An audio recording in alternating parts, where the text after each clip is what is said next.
ধন্যবাদ। প্রথমবারের মতো আসলে বড় একটা সম্মেলন হচ্ছে রোহিঙ্গাদের নিয়ে।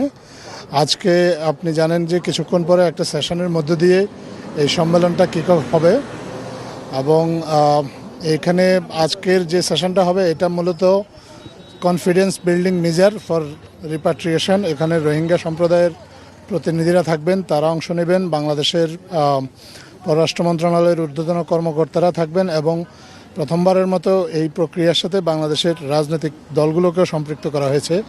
আজকে বাংলাদেশে বেশ সক্রিয় রাজনৈতিক দল যারা আছে তাদের প্রতিনিধিরাও এসেছেন, তারাও আলোচনায় অংশ নেবেন। আসলে সম্মিলিতভাবে একটা আলোচনার মাধ্যমে আমাদের অন্তর্বর্তীকালীন সরকারের একটা চেষ্টা কিভাবে আসলে রোহিঙ্গা প্রত্যাবাসনের পথটা উন্মুক্ত করা যায় এবং এই বিষয়ে যে বিশ্ববাসীর দৃষ্টিটা, আপনি জানেন যে অনেকগুলো গ্লোবাল ক্রাইসিসের কারণে বিশ্ববাসীর দৃষ্টিটা অনেকটাই সরে গিয়েছে, যে কারণে রোহিঙ্গাদের জন্য সহায়তার পরিমাণও কমে গিয়েছে।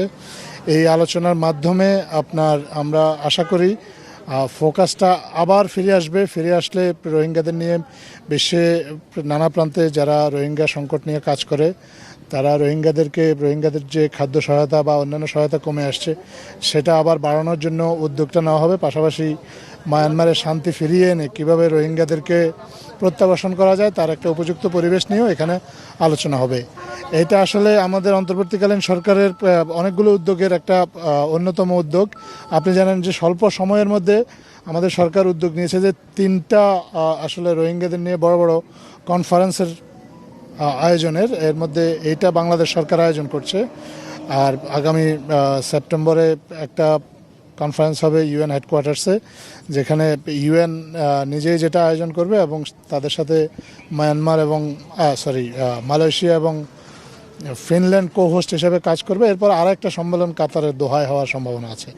এই সম্মেলনগুলো বলতে পারেন যে আজকে এই 3টা বড় বড় সম্মেলনের আজকে প্রথম, এটা একটা কিক অফ টাইম এবং এখানে আলোচনা করবেন আমাদের নিরাপত্তা বিষয়ক উপদেষ্টা এবং রোহিঙ্গা বিষয়ক হাই রিপ্রেজেন্টেটিভ খলিলুর রহমান, আমাদের পররাষ্ট্র সচিব আছেন এবং পাশাপাশি জাতিসংঘের নিউ ইয়র্কে বাংলাদেশ স্থায়ী প্রতিনিধি উনিও আসছেন এবং রোহিঙ্গা বিষয়ক জাতিসংঘের যে বিশেষ দূত, রোহিঙ্গা বিষয়ক না, মায়ানমার সিচুয়েশন বিষয়ক জাতিসংঘের বিশেষ দূত টম অ্যান্ড্রুজ উনি এসেছেন, বেশ কয়েকটা দেশের রাষ্ট্রদূত এসেছেন এবং বেশ কয়েকটা দেশের আসলে কূটনীতিকরাও এসেছেন।